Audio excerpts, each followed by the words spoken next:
അങ്ങനെ നമ്മുടെ കൊയർ പ്രാക്ടീസൊക്കെ നല്ല രീതിയിൽ മുന്നോട്ട് പോവാണ്. അപ്പോൾ ഇന്നത്തെ ദിവസം നമ്മൾ ഇതുപോലെ ഒരു 9 o'clock അപ്പം നമ്മുടെ പ്രാക്ടീസ് സ്റ്റാർട്ട് ചെയ്തു. പക്ഷേ ഞാൻ ലേറ്റ് ആയിപ്പോയി, എണ്ണിറ്റപ്പോൾ ലേറ്റ് ആയതാണ്. അങ്ങനെയാണ് ചെന്നപ്പോഴേക്കും ഏകദേശം ആളുകൾ വന്നിട്ടുണ്ടായിരുന്നു കേട്ടോ.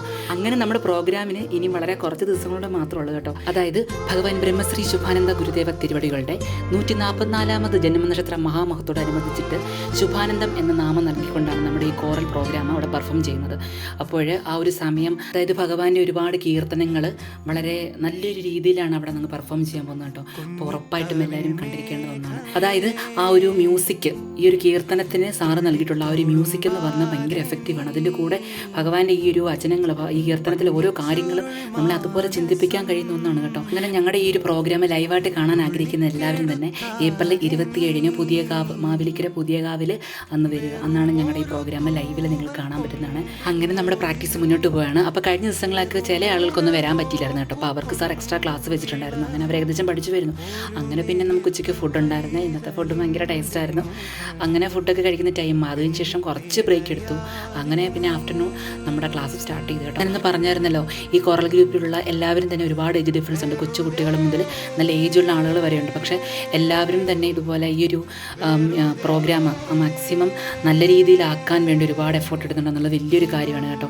കാരണം അവർ പല അവരുടെ ആവശ്യങ്ങൾ മാറ്റി വെച്ചിട്ടാണ് ഈ ഒരു പ്രോഗ്രാമിന് വേണ്ടി അവർ പ്രാക്ടീസിന് വന്നിട്ടുള്ളത്. അതിൽ മറ്റൊന്ന് എടുത്ത് പറയേണ്ട ഒരു കാര്യമാണ് പഠിപ്പിക്കുന്ന സാറിൻ്റെ ആ ഒരു എഫേർട്ട് എന്ന് പറഞ്ഞാൽ കേട്ടോ. കാരണം ഞങ്ങളെ പല ഗ്രൂപ്പുകളായിട്ട് 3 ഗ്രൂപ്പായിട്ട് തിരിച്ചിട്ടാണ് ഞങ്ങൾക്ക് നോട്ട്സ് തരുന്നത്. അപ്പം ഞാൻ പറഞ്ഞല്ലോ, ബേസിക് ഐഡിയ ഒന്നുമില്ല മ്യൂസിക്കിനെ കുറിച്ച്, പാടുന്ന ആൾക്കാരാണെന്ന് മാത്രമേ ഉള്ളൂ. പക്ഷേ ആ ഒരു നോട്ടിലേക്ക് എത്തിക്കാൻ സാറ് തരുന്ന ആ എഫേർട്ട് ഭയങ്കരമാണ് കേട്ടോ. ഇപ്പോൾ പാട്ടുകളൊക്കെ തന്നെ ഏകദേശം സെറ്റാണ്. പിന്നെ അതിലെല്ലാം മോഡുലേഷൻസ് ആണ് വീണ്ടും ഞങ്ങൾ ചെയ്യുന്നത്. അങ്ങനെ ഇപ്പം ഏകദേശമൊക്കെ സെറ്റായി വരുന്നു എന്ന് പറയാം. അങ്ങനെ ഇനിയും നമ്മുടെ 27 നമുക്ക് കാണാം ലൈവ് പെർഫോമൻസ്. അപ്പോൾ അങ്ങനെ ഈവനിങ് ആയപ്പോൾ നമ്മുടെ ഇന്നത്തെ പ്രാക്ടീസ് കഴിയാണ് കേട്ടോ. ഇനിയിപ്പോൾ നമുക്ക് വെനസ്ഡേ ഉള്ളൂ പ്രാക്ടീസ്. അപ്പോൾ പോകുന്നതിന് മുമ്പായിട്ട് എല്ലാവരും ഒന്ന് സംസാരിക്കുകയൊക്കെ ആയിരുന്നു എല്ലാവരും. കാരണം വന്ന പോലെയല്ല, ഇപ്പോൾ എല്ലാവരും ഭയങ്കര ഫ്രണ്ട്ലിയാണ്. ഒരു ഫാമിലി പോലെയാണ് ഞങ്ങളെ കഴിയുന്നത് കേട്ടോ. ഭയങ്കര ഹാപ്പിയാണ് ഞാൻ ഉൾപ്പെടെ. അങ്ങനെ നമ്മുടെ പ്രാക്ടീസ് കഴിഞ്ഞപ്പോൾ എല്ലാവരും പോകുന്നത്, കുറേ പേരൊക്കെ പോയിട്ടുണ്ടായിരുന്നു. അപ്പോൾ ഇനിയിപ്പോൾ വെനസ്ഡേ അല്ലേ ഉള്ളൂ, അപ്പോൾ അന്ന് വന്നാൽ പോരെ. അപ്പോൾ പിന്നീട് അതിന് ശേഷം എല്ലാവരുമായിട്ടും സംസാരിച്ചിരുന്നു കേട്ടോ. എല്ലാവരും ഭയങ്കര ഹാപ്പിയായിരുന്നു.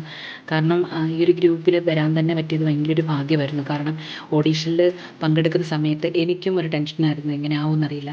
പക്ഷേ എനിവേ ഭഗവാന്റെ അനുഗ്രഹം കൊണ്ട് എനിക്ക് ഈ ഒരു കോറൽ ഗ്രൂപ്പിൽ പങ്കുചേരാൻ സാധിച്ചിട്ടൊരു മെമ്പറാകാൻ എനിക്ക് സാധിച്ചെന്നുള്ളത് ഭയങ്കര ഒരു ബ്ലെസ്ഡ് മൊമെൻ്റാണ്. അങ്ങനെ അതെല്ലാം കഴിഞ്ഞിട്ട് ഞാൻ നേരെ വീട്ടിലേക്ക് പോകുന്നു. അച്ഛൻ പിക്ക് ചെയ്യാൻ വന്നിട്ടുണ്ടായിരുന്നു.